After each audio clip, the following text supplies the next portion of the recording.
Hi friends, welcome back. आज हम बात करने वाले हैं accounting equation. So accounting equation से आप लोगों को क्या समझ आता है? Yes, accounting equation is just like any mathematical expression. अगर आप लोगों को मैथ्स थोड़ा सा याद हो तो जब इक्वेशन वाले क्वेश्चंस करते थे तो लेफ्ट साइड और राइट साइड दो साइड्स उसमें होती थी। हम वैल्यूज पुट करके ये चेक करते थे LHS is equal to RHS है या नहीं। कुछ इस तरीके से ही हमारी अकाउंटिंग इक्वेशन होती है। बट यहां पर क्या चीज श्योर होती है कि असेट्स और लायबिलिटीज दोनों इक्वल है। Why? Because every transaction has two aspects, एक डेबिट होता है और दूसरा क्रेडिट होता है। तो चलिए चैप्टर स्टार्ट करते हैं। Accounting equation is a mathematical expression. अभी क्लियर हुआ? Assets and liabilities are equal. Every transaction has two aspects. One is debit and the second one is credit. Asset is equal to equities. What is equities? Equities is total claims. अब equities में outsider claims भी होते हैं और capital भी होता है, तो उसको हम बोलते हैं liabilities plus capital. अब जितनी भी transactions होती हैं वो कुछ इस तरीके से होती है, या तो वो सिर्फ दो आइटम्स को इफेक्ट करती है या वो दो से ज्यादा आइटम्स को अफेक्ट करती है। कैसे देखते हैं? When the transactions are affecting two items. पहला केस देखते हैं, increase in assets, increase in liabilities. यानी कि कोई भी ट्रांजेक्शन हो रही है उससे दोनों इफेक्ट्स क्या आ रहे हैं कि एसेट भी इंक्रीज हो रही है और हमारी लायबिलिटी भी इंक्रीज हो रही है। एक छोटा सा एग्जांपल लेते हैं। फॉर एग्जांपल, स्टॉक हमने क्रेडिट में परचेज किया, तो एक साइड तो हमारा क्या हुआ, स्टॉक असेट है, इंक्रीज हो गया। दूसरी साइड क्रेडिटर्स इंक्रीज हो गए, वो क्रेडिटर्स क्या है, लायबिलिटी है। ठीक है। Next, decrease in assets, decrease in liabilities. ऊपर वाला एग्जांपल देख लेते हैं। अब उसमें क्रेडिटर्स की पेमेंट कर रहे हैं, तो जब क्रेडिटर्स की पेमेंट करने जा रहे हैं तो लायबिलिटी डिक्रीज हो रही है और दूसरी साइड क्या हो रहा है, हम कैश के थ्रू पेमेंट कर रहे हैं या बैंक के थ्रू पेमेंट कर रहे हैं, तो वो एसेट भी डिक्रीज हो रही है। नेक्स्ट देखते हैं, increase in assets, increase in owners capital. ये कैसे होगा? बिजनेस में अगर कैपिटल इंट्रोड्यूस करेंगे तो या तो वो कैश के थ्रू करेंगे या बैंक के थ्रू करेंगे या कोई एसेट आ जाएगी, फर्नीचर हो गया, मशीनरी होगी, गुड्स हो गए, तो ये सब क्या है, एसेट्स है। ये सब एसेट्स इंक्रीज हो रही है और ओनर्स कैपिटल इंक्रीज हो रहा है। इसका ही ऑपोजिट हो जाता है, decrease in assets and decrease in owners capital. Owners capital कैसे डिक्रीज होगी? ड्रॉइंग्स के थ्रू डिक्रीज होगी। ठीक है। तो जब ड्रॉइंग्स हो रही है तो या तो वो कैश में करेगा या बैंक से विड्रॉ करेगा या वो कोई गुड्स अपने पर्सनल पर्पस के लिए निकाल लेगा। तो यहां पे क्या हुआ, एसेट्स भी डिक्रीज हो गई और ऑनर्स कैपिटल भी डिक्रीज हो गई। नेक्स्ट देखिए, इंक्रीज इन एसेट्स एंड दूसरी साइड डिक्रीज इन एसेट्स। यानी कि एक एसेट इंक्रीज हो रही है और दूसरी एसेट डिक्रीज हो रही। कैसे? फॉर एग्जांपल, स्टॉक हमने कैश में परचेज किया है, दोनों ही एसेट्स हैं, एक इंक्रीज हो रही है दूसरी डिक्रीज हो रही है। मशीनरी हमने बैंक के थ्रू परचेज किया, कैसे? चेक से पेमेंट करके, तो हमारी मशीनरी तो इंक्रीज हो गई, उधर बैंक का बैलेंस डिक्रीज हो गया। Decrease in liability, increase in liability. एक लायबिलिटी इंक्रीज हो रही है और एक लायबिलिटी डिक्रीज हो रही है।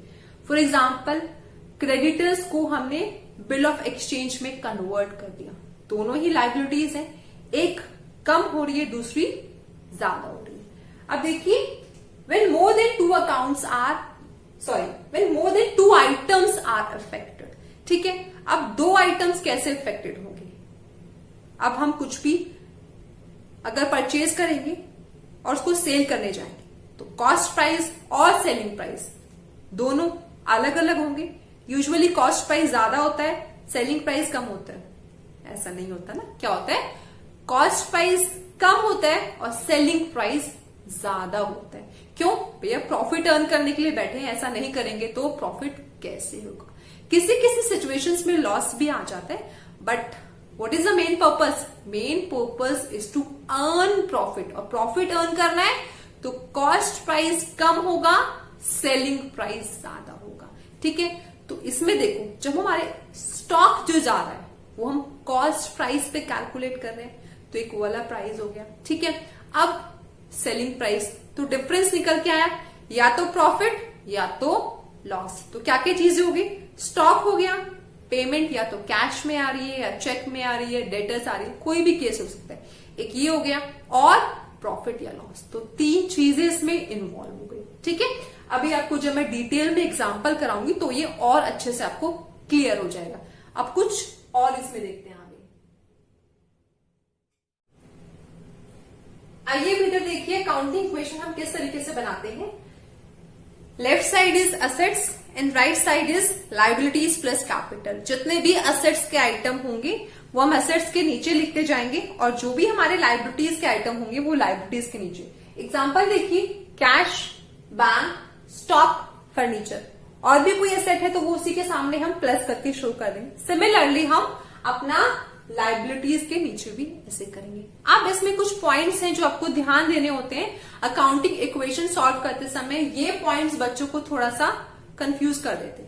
सो अब 1 बाय 1 मैं आपको एक्सप्लेन कर रही हूँ, आप थोड़ा ज्यादा फोकस देना, बिकॉज अगर ये पॉइंट्स क्लियर है उसके बाद अकाउंटिंग इक्वेशन बहुत ईजी हो जाएगा। ठीक है, first point is interest on capital. Interest on capital क्या होता है, जो ओनर्स का कंट्रीब्यूशन है उस पे उस ऑर्गेनाइजेशन को या उस बिजनेस को ओनर को कुछ पे करना है। ठीक है, so interest on capital business के लिए क्या है, एक्सपेंस है, बट उस ओनर के लिए वो इनकम हो रही है। ठीक है, सो जब उस ऑर्गेनाइजेशन के लिए एक्सपेंस है तो वो क्या करेगा, अपने प्रॉफिट में से उसको सब्ट्रैक्ट करेगा, और दूसरी साइड उतने ही अमाउंट से कैपिटल इंक्रीज हो जाएगा। अल्टीमेटली इस ट्रांजेक्शन को कोई इफेक्ट नहीं पड़ता, क्योंकि कैपिटल में ही प्लस हो रहा है और कैपिटल में ही माइनस हो रहा है। ऐसा मैंने क्यों बोला, बिकॉज प्रॉफिट को एट लास्ट हम कैपिटल में प्लस करते हैं। ठीक है, सो इसका क्या हुआ, कैपिटल में प्लस हुआ, प्रॉफिट में माइनस हुआ। ठीक है, interest on drawings. Interest on drawings उस बिजनेस के लिए इनकम है। क्यों, क्योंकि जब उसने ड्रॉइंग्स निकाली है तो उस कंपनी को कुछ पे करने वाला है। तो इंटरेस्ट ऑन ड्रॉइंग्स में क्या होता है, प्रॉफिट में प्लस होता है, कैपिटल में माइनस होता है। अल्टीमेटली कोई इफेक्ट नहीं पड़ेगा। क्या हो रहा है, प्रॉफिट में प्लस हो रहा है और कैपिटल में माइनस हो रहा है। ठीक है, रेवेन्यू, अगर रेवेन्यू है तो वो क्या होगा, कैपिटल में प्लस होगा, एक्सपेंस है तो कैपिटल में से माइनस होगा। अब आगे देखिए, कुछ एडजस्टमेंट एंट्रीज होती है जिसमें बच्चे यूजुअली कंफ्यूज हो जाते हैं। अब इन एडजस्टमेंट एंट्रीज के पहले बेसिक्स समझने की कोशिश कीजिए। अगर बेसिक्स क्लियर हो जाएंगे उसके बाद अगेन इसमें कोई प्रॉब्लम नहीं होगी। सबसे पहले आउटस्टैंडिंग एक्सपेंसेस। आउटस्टैंडिंग एक्सपेंसेस क्या होते हैं, आउटस्टैंडिंग एक्सपेंसेस वो एक्सपेंसेस होते हैं जो कि आपको पे करने थे, आपने पे नहीं किया। दैट मीन्स आपने सर्विस तो अवेल की है बट आपने अभी पेमेंट नहीं की। एक छोटा सा एग्जांपल लेते हैं, आपके घर में टीवी रिपेयर करने वाला आया, टीवी आपने रिपेयर करा लिया बट उसको पेमेंट अभी नहीं की, तो ये क्या है, आउटस्टैंडिंग एक्सपेंसेस है। क्या है आपके लिए, लायबिलिटी है, आपको पे करने हैं, अभी आपने पे नहीं की, तो कैपिटल में से माइनस होगा, दूसरी साइड लायबिलिटीज के नीचे नया कॉलम बन जाएगा आउटस्टैंडिंग एक्सपेंसेस के नाम से। ठीक है, आगे देखिए, प्रीपेड एक्सपेंसेस, ये जस्ट उसका उल्टा है। हमने एक्सपेंसेस एडवांस में पे कर दिए। टीवी रिपेयर कराना था, हमने उसको पैसे दे दिए कि ये पैसे लेके जाओ, 1 हफ्ते के बाद आके ठीक कर देना, तो हमने उसको पहले ही कैश पे कर दिया, तो हमारा कैश क्या हुआ, कम हो गया। दैट मीन्स कैश में से क्या करेंगे, इसको माइनस करेंगे, और दूसरी साइड प्रीपेड एक्सपेंसेस क्या है, एसेट्स है। ठीक है, ये ध्यान रखना है, जितनी भी एडजस्टमेंट एंट्रीज होती है ना, या तो ये एसेट होगी या लायबिलिटी होगी, ये बहुत ध्यान रखना है। सो प्रीपेड एक्सपेंसेस क्या है हमारे लिए, एसेट है। ठीक है, आगे देखिए, अक्रूड इनकम। अक्रूड इनकम का मतलब है कि इनकम हमने अर्न तो की है बट रिसीव नहीं हुई। एग्जाम्पल हो गया फिक्स डिपॉजिट पे इंटरेस्ट। अर्न तो क्वार्टरली होता है बट मिलता हमें मेच्योरिटी पे है, अगर हमने मेच्योरिटी वाले इंस्ट्रक्शंस गिवन है। ठीक है, तो अब वो क्या है, अक्रूड इनकम। ये हमारे लिए क्या है, असेट है, दूसरी साइड कैपिटल में ऐड हो जाए। ठीक है, सो कैपिटल में ऐड होगा क्योंकि इनकम है, और असेट में शो करेंगे अक्रूड इनकम के नाम से। ठीक है, सो आउटस्टैंडिंग एक्सपेंसेस लायबिलिटी होता है, प्रीपेड एक्सपेंसेस असेट होता है, अक्रूड इनकम भी असेट होता है। अनअर्न्ड इनकम और इनकम रिसीव्ड इन एडवांस, हमें कहीं से इनकम हुई है एडवांस में, वो क्या है, लायबिलिटी है, क्योंकि इनकम तो हो गई है बट अभी हमने वो काम नहीं किया। ठीक है, तो एक चीज लायबिलिटी के नीचे आएगा इनकम रिसीव्ड इन एडवांस, दूसरा पैसे आ चुके हैं तो कैश में क्या करेंगे, हम इसे प्लस करेंगे। ठीक है, यहां तक आपको अकाउंटिंग क्वेश्चन आई होप बहुत अच्छे से समझ में आ गई है। जो थोड़े एक दो डाउट्स रहे भी गए हैं, वो जब हम क्वेश्चन करेंगे वो डाउट्स भी आपके क्लियर हो जाएंगे। I hope you enjoyed this video. अगर चैनल सब्सक्राइब नहीं किया है तो डू इट नाउ, साथ में बेल आइकन भी प्रेस कर देना, जिससे कि जितने भी नोटिफिकेशंस मेरी वीडियोस के हैं वो आपको टाइम टू टाइम मिलते रहेंगे। Thank you so much for watching my videos.